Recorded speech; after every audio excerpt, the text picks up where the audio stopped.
Welcome to iHeartRadio's Next Up. Freddy Rivera here with, first of all, Frankie C, ladies and gentlemen, who every time I see you, you have like a new look. You have a new hair. You got like a new something going on. I just got bangs, man. Relax. It's like, wasn't it like a little more blonde though? Yeah, I was blonde. Right? I just was tired of being so basic, you know, and then I had to.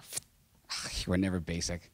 Look at those bangs. So we saw each other literally like a couple months ago at Coachella. Yeah, we went and to she Coachella. was sitting right in front of me. It was at a bench. We were watching your friend, I guess. Who was it? Mark Jackson. He plays with Bishop Briggs. Okay, and I saw the back of her head, and I am like, okay. So she turned, and I'm like, I think I know her.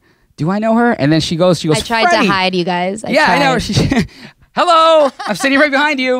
But yeah, so we saw each other the last time there. But before that, I first met you when you were part of a duo first, right? Yeah, I was in a group called Wild Style, and we came here. We did Next Up with you guys. We met JoJo, all you wonderful people. You guys were playing our music, and it was awesome. You guys hooked up with one of the producers, Richard, who we know. And so what happened with the duo? As good thing, all good things must come to an end. And we went on. Sonja had some other projects that she really wanted to do, and she's killing it, and it's awesome. And I got bangs. And you're here now. Yeah. All right. So Frankie C, let's start from the beginning. Where are you from? I am born in Los Angeles. So I was born in Van Nuys, though. Okay.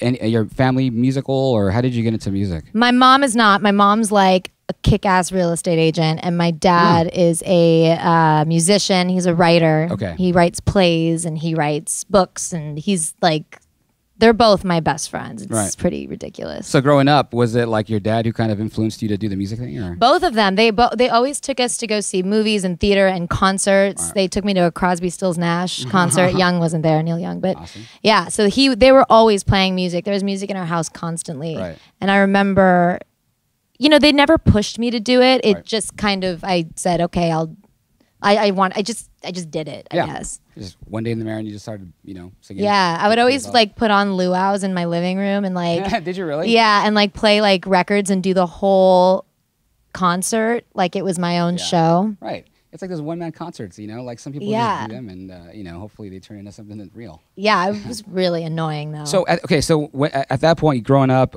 at what point did you say, I'm going to do this, as my career, I want to chase this, I want to make this really happen? So I started acting when I was really young. I had a TV show on Nickelodeon, but even before that, I just was always working. My parents were really, they were really smart though. I booked a show on Nickelodeon actually before the one that I got, and I was going to move to Canada, and they said, no, you have to get an education.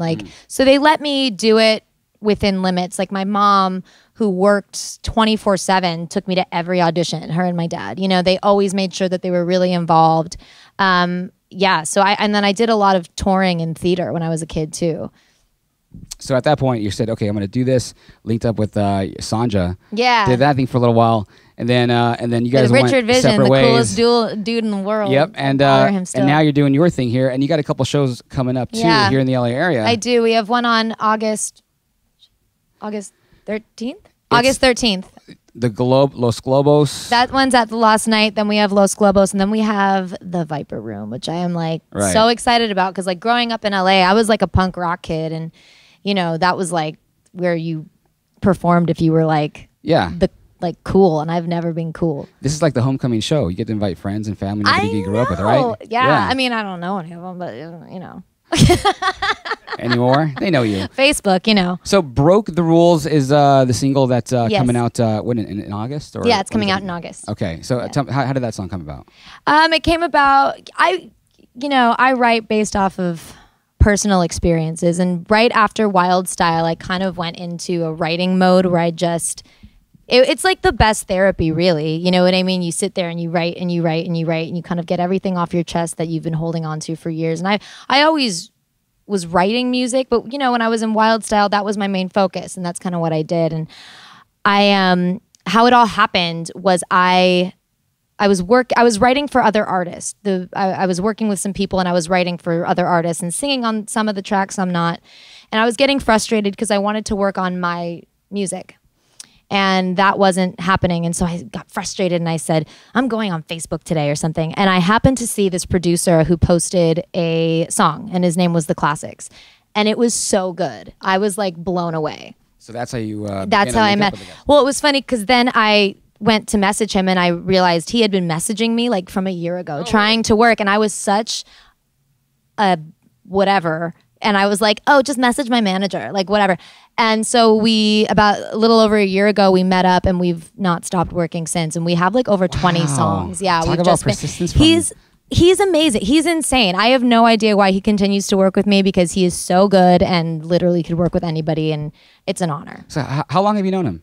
About a little over a year now. So that's who the Classics is. Yeah. That's how it all began. He actually is the dude playing the guitar and the keyboard in the show.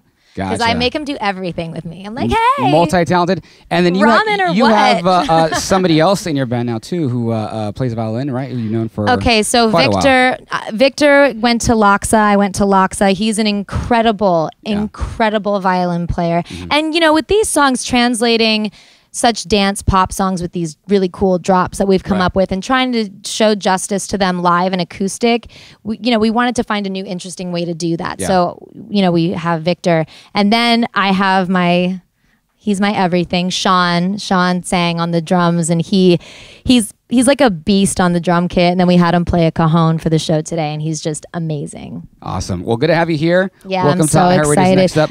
You got the date. Can you throw out the dates one more time for the show? August 13th. And then the other ones are also in August. I just don't know the dates. Okay. And then social networks, we got it. At the _Frankie_C. Okay. So you're Lame. But yeah. All right. So she's going to perform 2 songs. Yep. Right now, and here we go. Frankie C, welcome. I just want to say one thing really quick. I have to thank you. I was talking to JoJo about this. There is no radio station in KIIS FM's the biggest radio station, I would say, in the entire country, and you guys are promoting independent artists, and nobody's doing that, and I just really want to say from the bottom of my heart, thank you. You've done it twice. You guys played Take Me Home, my record with Wild Style, at KIIS FM. You guys have always supported me. Freddie, I'm here because of you. Thank you so much. Oh, it's only because you're cool. We love you. We love you. Give me a hug. Aww. Frankie C. C. All right, here we go. You ready? Yeah, let's do it. Okay.